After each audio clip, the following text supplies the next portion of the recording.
Episode 3, Cyberpunk America, the screening machine and our information cocoon. Last episode, we wrestled with two different operating systems. America disperses suffering. China feels compelled to handle it. We traced that compulsion back through thousands of years of dynastic cycles. The deep, bone-deep knowledge that a state that abandons its bottom will eventually be overthrown by it. And we ended with a warning. The disposable logic we condemn in America is, in its own way, creeping into our own society, dressed in the language of efficiency and performance. Today, I want to turn to something that might seem like a tangent, but is actually the key to everything. I want to talk about a genre of fiction that America invented, that America lives, and that explains something essential about how this country really works. I'm talking about cyberpunk. Welcome back to the America Mirror. This is Episode 3, Cyberpunk America. Think about the stories that America exports to the world. Not its patriotic myths, but its dark, honest self-portraits. Blade Runner, RoboCop, The Matrix, Elysium, Cyberpunk 2077. What do they all have in common? A very specific aesthetic, high technology, low life. Gleaming corporate towers touching the clouds, while at street level, people rot in slums. Neon lights everywhere, but the streets are filthy. Megacorporations that have replaced the state, private militias and gangs carving up the city, ordinary people who cannot survive without selling their bodies or modifying them with cheap tech. Extreme class segregation. Violence as background noise. Capital ruling everything. There is a reason these stories emerge from America. It's not an accident. It's because America itself carries the DNA of cyberpunk.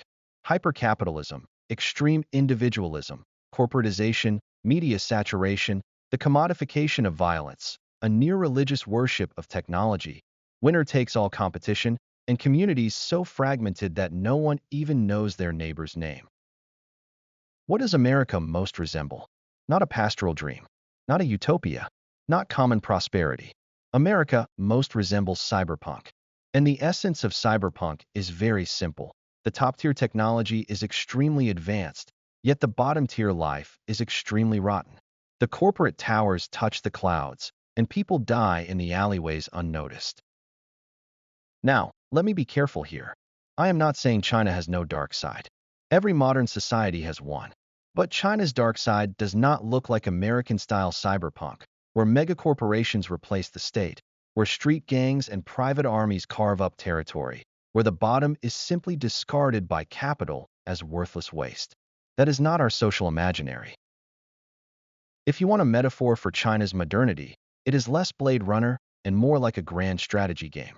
Population, industry, infrastructure, taxation, administration, social reform, industrialization, state capacity, mass mobilization. Build a railway, and you connect a province's markets. Establish a supply chain, and you set off population movement. Implement a policy, and you steer millions of destinies. That is the texture of Chinese modernity.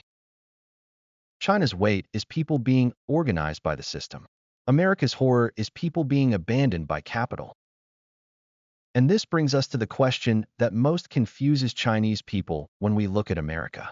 If American society is so cruel, if it produces so much human wreckage, why does it still attract the world's elite? Why do the best engineers from India, the top scientists from Europe, the richest entrepreneurs from China, the most desperate gamblers from Latin America still flock there? The answer is disarmingly simple. America does not promise happiness for everyone. It does not even try. What it promises is something else entirely. It promises that if you are strong enough, ruthless enough, and adaptable enough to survive the competition, it will give you the world's biggest stage. This is not warmth. This is screening. The American dream is not that everyone can live a good life. It is that the strongest people on earth can break through the ceiling here. You have technology? Come. You have capital? Come. You have ambition, a startup idea, the ability to raise funds, the willingness to endure loneliness, competition, legal hurdles, taxes, cultural shock, risk, and crushing pressure? Come. Win. You take everything. Lose. The rooftop terrace. So America attracts not everyone. It attracts those who believe they can win. And that is the genius and the horror of America as a screening machine. China must cultivate and care for 1.4 billion people domestically. America does not need to. It can screen from the entire world. India's best engineers, Europe's top researchers, China's most daring entrepreneurs, Latin America's most fearless gamblers. As long as they believe in the American dream, they will voluntarily enter the great arena. America does not even need to prove that it treats everyone well. It only needs to prove one thing: the strongest who come have a chance to win. That is enough. So America's greatest strength is not welfare, not equality, not safety. It is giving the world's most ambitious people a huge seat at the table. Even if that table is piled high with the bodies of losers, the winners do not care, because everyone who enters believes, deep down, I won't be the one under the table. That is the cruelest part of the American dream. It does not comfort the weak. It seduces the strong. It tells the world, you are not ordinary. You are the one who can win. And so the world's strong, the crazy, the gambling geniuses, the ambitious, the ruthless opportunists, they all flow there. That is America's global screening mechanism. It does not require universal happiness. It only requires that the winners be dazzling enough. Now, let's turn the mirror around. Why do we, as Chinese, find all of this so hard to accept? Why can't we just shrug and say, well, that's their system, it works for them? Because we grew up in a completely different civilizational narrative. We default to a set of assumptions that are so deep we don't even notice them. The nation is real. The people are real. The public system is real. The bottom should be covered by governance. When something goes wrong, someone should handle it. No matter how poor you are, you don't give up entirely on people. You can say reality has many imperfections, and it does, but in our national imagination, ordinary people are not trash to be discarded. So when we look at America, we naturally use our own ruler.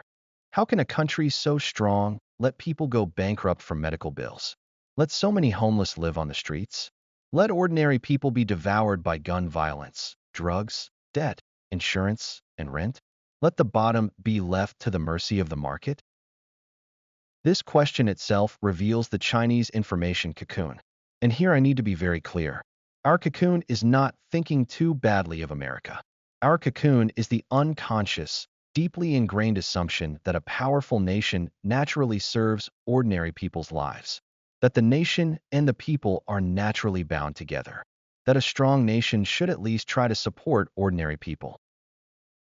But America says, not necessarily. A nation can be strong while ordinary people suffer badly. Technology can be advanced while society is torn apart.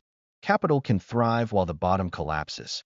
Universities can be world-class while primary education is terrible. Medical technology can lead the world while ordinary people cannot afford care. The military can deploy globally while local neighborhoods look like wastelands. That is what the mirror of America truly shows us. A strong nation does not necessarily mean a happy people. A strong nation may be just a capital platform. And this is why Chinese people have such a tangled, complicated relationship with America. We love it and we hate it. We envy its freedom and we are repulsed by its cruelty. We admire its innovation and we are disgusted by its chaos. We are attracted to its stage and we fear its ruthlessness. We mock its decline, and yet we are forced to admit its enduring power. Because America is a contradiction. There is an old saying from a famous Chinese novel and TV series, a native of Beijing in New York. It goes like this: if you love him, send him to New York, for it is heaven. If you hate him, send him to New York, for it is hell. What we truly cannot accept is that a country can so casually let its losers go to hell. That is the fundamental conflict between Chinese bottom-line ethics and the American system. At the deepest level, what we are looking at are two different versions of modernity. America represents freedom, capital, adventure, individualism, screening, mobility, innovation, winner takes all, a global platform. China represents organization, order, mobilization, collectivism, infrastructure, public systems, the transformation of reality, state penetration into every layer of society. America screens people out. China organizes people in. America lets the strongest climb to the highest peaks. China tries to bring most people into the system. America's problem is that the system is too cold. China's problem is that the system is too heavy.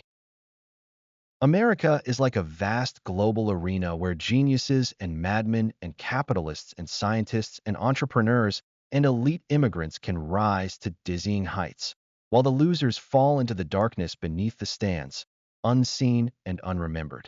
China is like a giant civilization compressor, forcing 1.4 billion people into the same modern order, yet also crushing individuals into exams, assessments, targets, performance metrics, and the in-house competition we call Najuan. That is the two modernities. One cold, one heavy. One fears immobility, one fears chaos. One believes in screening, one believes in organization. One cares only about who eventually runs out ahead, while the other is obsessed with bringing everyone on board.